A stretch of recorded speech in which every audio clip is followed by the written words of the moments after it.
আপনি যখন একটি পরিস্থিতিতে আপনি যখন ধরুন বাংলাদেশ জাতীয়তাবাদী ছাত্রদল বা অন্য কোনো সংগঠনের বিপক্ষে আপনি যখন মুভমেন্ট করেন, আন্দোলন করেন, তখন তো আপনি শিক্ষার্থীদের বেশ ধারণ করে আপনি আন্দোলন করেন। তখন তো আপনি শিবির বলেন না, কিন্তু আপনি পারপাসটি সার্ভ করতেছেন শিবির বলে। তাহলে আমি আপনাকে কয়েকটি এক্সাম্পল দিচ্ছি যে আমাদের কি সমস্যা হয়ে থাকে। ধরুন ছাত্র শিবির শুধুমাত্র গুপ্ত রাজনীতি করে না, একই সাথে আমাদের বলতে কষ্ট হচ্ছে যে ছাত্র শিবির একটি মুনাফিকি সংগঠন টাইপের রাজনীতি করে থাকে। তারা মুখে একটি বলে কিন্তু অন্তরে আরেকটি ধারণ করে। আমি আপনাকে কয়েকটি এক্সাম্পল দিচ্ছি। একটি হচ্ছে ধরুন আপনার মনে রয়েছে যে 5ই আগস্টের পরবর্তী সময়ে বাংলাদেশের বহু ক্যাম্পাসে ছাত্র রাজনীতি থাকতে পারবে না এরকম ক্যাম্পেইন হয়েছে, মানববন্ধন হয়েছে, প্রায় প্রতিটা, ইভেন ঢাকা বিশ্ববিদ্যালয় হয়েছে। ধরুন আমি প্রথমে একটা এক্সাম্পল দিচ্ছি। এই যে আমি একটু দেখাচ্ছি যে রাজশাহী বিশ্ববিদ্যালয়, রাজশাহী মেডিকেল কলেজে ক্যামেরাটা একটু ইয়ে করলে এখানে একটা আন্দোলন হচ্ছে যে no politics in our campus.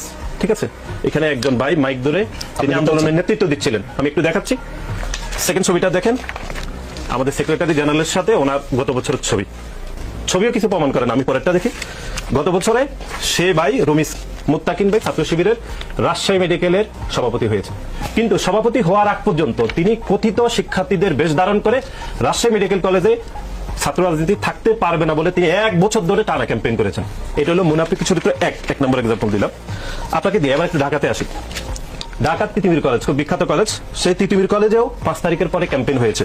ক্যাম্পেইনে অনেকগুলো মানববন্ধন হয়েছে। মানববন্ধনের নেতৃত্ব দিয়েছেন মুনতাসির আনসারী। এই যে আমি আপনাকে স্ক্রিনশট দেখাচ্ছি এখানে। এই যে উনি প্রতিটি মানববন্ধনে নেতৃত্ব দিতেন এবং কলেজের যে হোয়াটসঅ্যাপ গ্রুপ ছিল সেখানে তিনি ক্যাম্পেইন করতেন। এই যে এখন দেখেন, রাজনীতিক মুক্ত ক্যাম্পাসের আহ্বান জানানো মুনতাসির এখন ছাত্র শিবিরের সেক্রেটারি। এটা হলো 2 নম্বর মুনাফিকি চরিত্র। আপনাকে 3 নম্বরটা দিই। এটি খুবই আলোচিত, ওনার নাম আমি বহুবার বলেছি। ঢাকা বিশ্ববিদ্যালয়ে 5 তারিখের পরে রাজু ভাস্কর্যের সম্মুখে যে ব্যক্তির আহ্বানে বারবার মানববন্ধন হয়েছিল যে ক্যাম্পাসে কোনো দলীয় রাজনীতি থাকতে পারবে না, যিনি মানববন্ধনের আয়োজন করেছেন তার নাম হচ্ছে মাজহারুল ইসলাম। তিনি ছাত্র আন্দোলন বিষয়ক সম্পাদক হয়েছিলেন, এখন মানব সম্পদ উন্নয়ন বিষয়ক সম্পাদক। তিনি প্রতিদিন মানববন্ধন করতেন। হঠাৎ করে কমিটি প্রকাশিত হওয়ার পরে তিনি হয়েছেন ছাত্র শিবিরের ছাত্র আন্দোলন বিষয়ক সম্পাদক, এখন তিনি ক্যারিয়ার উন্নয়ন বিষয়ক সম্পাদক। আমি আরেকটা দিচ্ছি। বেগম রোকেয়া বিশ্ববিদ্যালয়, যেটি আমাদের আবু সাইদ যেখানে শহীদ হয়েছেন, সে ক্যাম্পাসে রাজনীতি নিষিদ্ধ, আমরা সেখানে কমিটি দিয়েছি। কিন্তু কমিটি দেওয়ার আগে শিবিরের যারা রাজনীতি নিষিদ্ধের দাবিতে যারা মানববন্ধন করেছিল, এই যে রাকিব, এই যে আমি এখানে একটু দেখাচ্ছি, জিএস রাকিব আর হচ্ছে আরেকজন, এই যে ওনারা 2 জন মানববন্ধনের নেতৃত্ব দিচ্ছেন।